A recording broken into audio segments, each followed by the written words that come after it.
അമ്മയുടെ വയസ്സ് മകൻ്റെ വയസ്സിൻ്റെ 4 ഇരട്ടിയാണ്. 5 വർഷം കഴിയുമ്പോൾ അമ്മയുടെ വയസ്സ് മകൻ്റെ വയസ്സിൻ്റെ 3 ഇരട്ടിയാകും. മകൻ്റെ ഇപ്പോഴത്തെ വയസ്സ് എത്ര?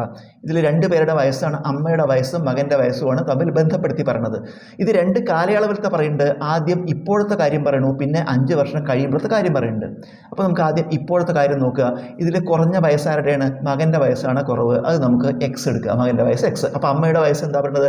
അമ്മയുടെ വയസ്സ് മകൻ്റെ വയസ്സിൻ്റെ 4 ഇരട്ടി പറഞ്ഞാൽ 4 കൊണ്ട് ഗുണിക്കുക. മകൻ്റെ വയസ്സ് എക്സ് ആണെങ്കിൽ അമ്മയുടെ വയസ്സ് 4x. ഇത് ഇപ്പോഴത്തെ കാര്യം. ഇനി 5 വർഷത്തിന് ശേഷത്തെ കാര്യം പറയുന്നുണ്ട്. 5 വർഷം കഴിയുമ്പോൾ എന്താ സംഭവിക്കുക?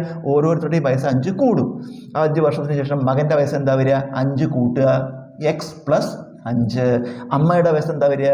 5 കൂട്ടുക 4x + 5. ഇനി ഈ 5 വർഷത്തിന് ശേഷം ഇവരുടെ വയസ്സുകളുണ്ട്.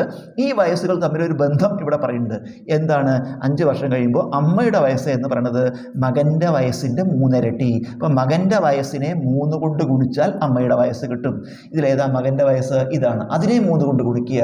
x + 5 × 3. അപ്പോൾ അമ്മയുടെ വയസ്സ് കിട്ടും. എത്ര അമ്മയുടെ വയസ്സ്? 4x + 5.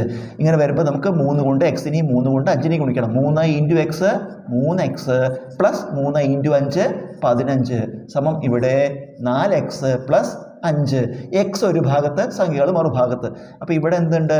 3x. ഈ 4x എടുക്കുക, -4x സമം ഇവിടെ എന്തുണ്ട്? 5. ഈ 15 അങ്ങോട്ട് എഴുതുക, -15. 3x നിന്ന് 4x കുറച്ച -1x സമം 5 നിന്ന് 15 കുറച്ച -10. ഇവിടെ എന്താ? -1 × x സമം -10. അപ്പോൾ x കാണുമ്പോൾ ഈ ഇൻറ്റു -1 അങ്ങോട്ട് എടുക്കുമ്പോൾ ബൈ ആവും. ഇവിടെ എന്തുണ്ട്? -10/-1. 10/1 10 ആണ്. നെഗറ്റീവ് ഹരിച്ചാൽ പോസിറ്റീവാണ്. എക്സിൻ്റെ വില കിട്ടി 10. ചോദ്യത്തിൽ എന്താ കാണേണ്ടത്? മകൻ്റെ ഇപ്പോഴത്തെ വയസ്സ്. അതിവിടെ എന്താ എഴുതിയിരുന്നത്? ഇപ്പോൾ മകൻ്റെ വയസ്സ് എക്സ് ആണ്. അത് നമുക്ക് കിട്ടിയ ഉത്തരം എഴുതിയാൽ മതി. എത്രയാണ്? 10.